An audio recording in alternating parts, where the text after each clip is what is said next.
அருட்பெரும் ஜோதி அருட்பெரும் ஜோதி தனி பெரும் கருணை அருட்பெரும் ஜோதி எல்லா செயல் கூடும் என் ஆணை அம்பலத்தே எல்லாம் வல்லான் தாளே ஏத்து. வாழ்க வையகம், வாழ்க வையகம், வாழ்க வளமுடன். குரு வாழ்க, குருவே துணை. அருட்பெரும் ஜோதி அகவல் உரை விளக்கம். துன்புறு என் உள்ளத்து துறசெல்லாம் நீக்கி நல் இன்புறு என் உள்ளத்து ஏற்றிய விளக்கே என்று திரு அருள் பிரகாச வள்ளலார் ராமலிங்க சாமிகள் பாடி அருளச் செய்த திருவருப்பா அகவல் வரி பாடல்.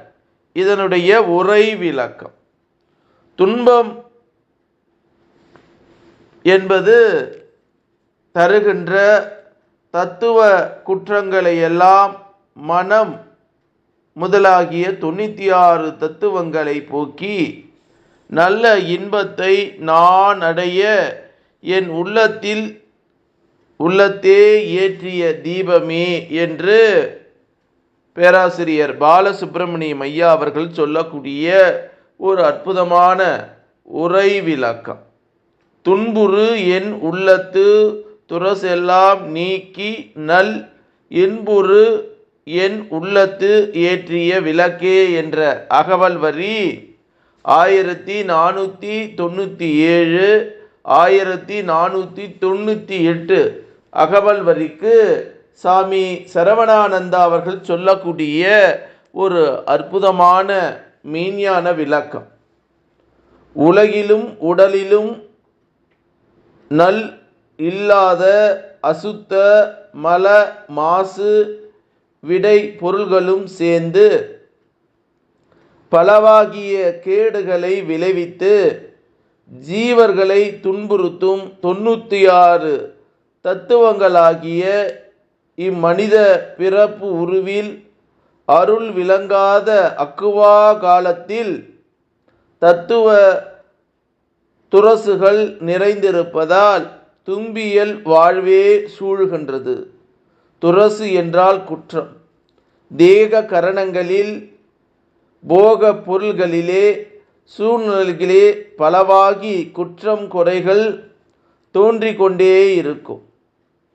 கவனக்குறைவாலும் அறியாமையிலும் பழக்க வசத்தாலும் அறிந்தும் அறியாமலும் குற்றம் நிகழ்கின்றன. அவற்றில் கேடும் துன்பமும் விளைந்து வருத்துகின்றன. இத்தீமை செய் துறசுகளை எல்லாம் விலக்கி கொள்ளுதல் எளிதல்ல. முயன்றால் பல குற்றங்களை தடுத்து கொண்டே விடலாம். ஆனால் குற்றங்களை நிகழாமல் செய்து கொண்டு வாழுதல், முக்கியமாக பிணி மூப்பு சாக்காடு ஒழித்துவிட்டு வாழுதல் திருவருளின் பெரும் துணையின்றி அமையாதாம். நம் அகமாகிய ஆன்மாவில் அருள் விளக்கு என விளங்கி கொண்டு உள்ளார். எல்லாம் வல்ல ஆண்டவர் அந்த பதி தானே நாமாகி இருப்பதை அருள் விளக்கத்தால் அறிந்து கொண்டு இத்தத்துவ கூட்டத்தில் பட்டும் படாத தாமரை இலை தண்ணீர் போல் இருந்து அருள் வாழ்வு வாழுதல் அருள் ஒளி பதிமயமாய் விளங்குவதாம். அப்போது தத்துவ கேடுகளால் விளையும் பலவாகிய துன்பங்கள் நம்மை சூழாமல் திருவருளை தடுத்து ஆட்கொண்டு வாழ்விக்கும். அதனால் தீமையற்ற நல்ல இன்பமே சூழும்.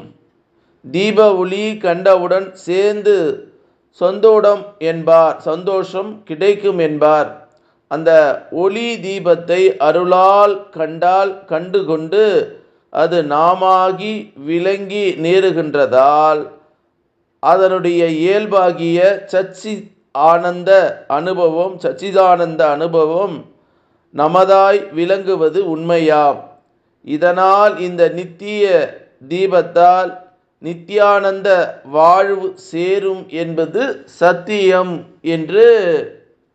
சுவாமி சரவணானந்தா அவர்கள் சொல்லக்கூடிய அற்புதமான உரை விளக்கம்.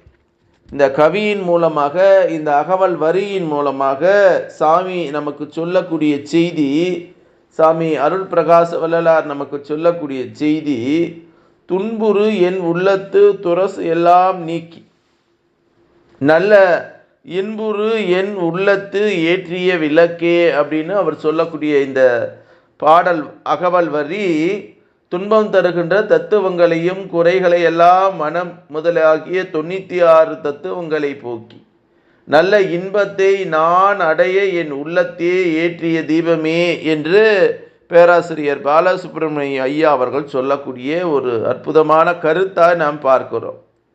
சாமி சரவணானந்தா அவர்கள் என்ன சொல்கிறாங்க, பிணி மூப்பு சாக்காடு என்று சொல்லக்கூடிய அந்த 3 நிலைகளை கடந்து செல்ல வேண்டும் என்றால் அருட்பெரும் ஜோதி ஆண்டவருடைய அருள் நமக்கு வேண்டும். அது நம் மனதிலே உலகியல் வாழ்க்கையிலும் புற வாழ்க்கையிலும் வாழக்கூடிய 96 தத்துவங்களை, துரசுகளை, அந்த குற்றங்களை எல்லாம் நீக்கி தாமரை இலை மேலே இருக்கக்கூடிய தண்ணி மாதிரி நம் வாழ்க்கை பயணம் இருக்க வேண்டும்.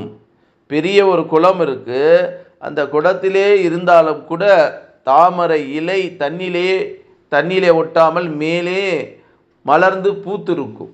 அதே போல மனித மனங்களும் இருக்க வேண்டும் என்ற ஒரு அற்புதமான கருத்தை சொல்லக்கூடிய செய்தியாக பார்க்குறோம். ஆகவே நம்ம மூச்சை கவனித்து பேச்சை குறைத்தால் நம் உள்ளே இருக்கக்கூடிய ஜீவன் உள்ளொடுங்கி உள்மூச்சு வாங்கி அந்த கதாகதம் செய்து ஏக இறைவனை அடைந்து மரணமில்லா பெருவாழ்வை நாம் வாழலாம். உண்மையான மெய்ப்பொருள் நமக்கு கிடைக்கும். இப்போ கூட சமீப காலங்களில் எல்லோரும் அகவழிக்கு வர வேண்டும் என்கிற எண்ணத்தை ஓடு பயணிக்கிறார்கள். ஆனாலும் நம்மளையும் புற இன்பத்தில், புகழ் இன்பத்தில், உடல் இன்பத்தில் தலைத்திருக்க சில சகோதரர்கள் முயலுகிறார்கள். இப்போ அவங்களுடைய எண்ணம் என்ன?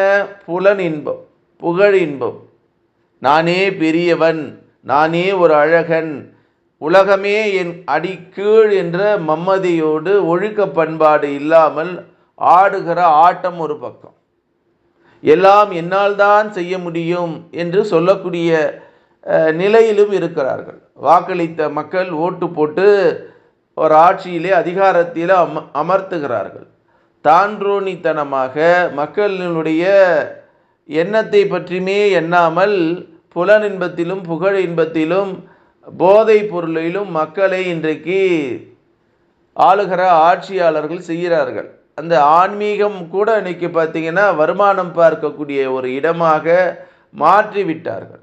எது உண்மையான தெய்வம், எதை உணர்ந்தால் இந்த தேசம் திருந்தும் என்பதை மடைமாற்றி கொள்ளாமல் இந்த கலிகாலத்திலே ஏரியிலே கால்நடை கழிவுகளை கொட்டுகிறார்கள், மனித கழிவுகளை கொட்டுகிறார்கள். அவர்களுக்கு எதிர் விளைவே இல்லை. அது மருத்துவராக இருந்தாலும் சரி, எங்களை போன்ற வழக்கறிஞர்களாக இருக்கக்கூடிய இவர்களாக இருந்தாலும் சரி, பஞ்சமா பாதகங்கள் செய்யக்கூடிய ஒரு கலிகாலமாக முற்றி இருக்கிறது. அதற்கெல்லாம் இயற்கை சரி விளைவை கொடுக்கும் என்று எண்ணக்கூடிய ஒரு கருணையும் அன்பும் கருணையும் ஜீவகாரணியமே இல்லை. அப்போ அந்த ஒரு நிலையிலே மனிதன் வாழுகிறான். அப்படி வாழாமல் அன்பும் கருணையோடு தயவோடு ஜீவகாரணத்தோடு வாழ வேண்டும் என்கிற ஒரு அற்புத செய்தியை தான் இந்த அகவல் வரி நமக்கு சொல்லக்கூடிய ஒரு செய்தியாக நம்ம பார்க்கிறோம். அருட்பெரும் ஜோதி, அருட்பெரும் ஜோதி, தனி பெரும் கருணை, அருட்பெரும் ஜோதி, எல்லா செயல் கூடும் என் ஆணை அம்பலத்தே, எல்லாம் வல்லான் தானே ஏத்து, இன்று வருமோ நாளைக்கு வருமோ அல்லது மற்ற என்று வருமோ அறியேன் எம் கோவே, துன்று மலை வெம்மாயற்று வெளிக்குள் வெளி கடந்து சும்மா இருக்கும் சுகமென்று பாடி அருளச் செய்த திரு அருள் பிரகாச வள்ளலார் ராமலிங்க சாமிகளின் திருவடியை தொட்டு வணங்கி எல்லா உயிர்களும் இன்புற்று வாழ்க, வள்ளல் மலரடி வாழ்க வாழ்க, கொல்லா நெறி குவலையமெல்லாம் ஓங்குக என்று பாடி அருளச் செய்த வள்ளல் பெருமான் திருவடியை தொட்டு வணங்கி இந்த பூமியிலே வாழக்கூடிய சித்தர்கள், ஞானிகள், மகான்கள், யோகிகள், ஜீவ முக்தர்கள் அவருடைய திருவடியை தொட்டு வணங்கி இறைநிலையோடு என் எண்ணத்தை கலக்கவிட்டு உங்கள் அனைவரையும் மனதார நெஞ்சார வாழ்க வளமுடன், வாழ்க வளமுடன், வாழ்க வளமுடன் என்று வாழ்த்துகிறேன். நன்றி, வணக்கம். வாழ்க வளமுடன்.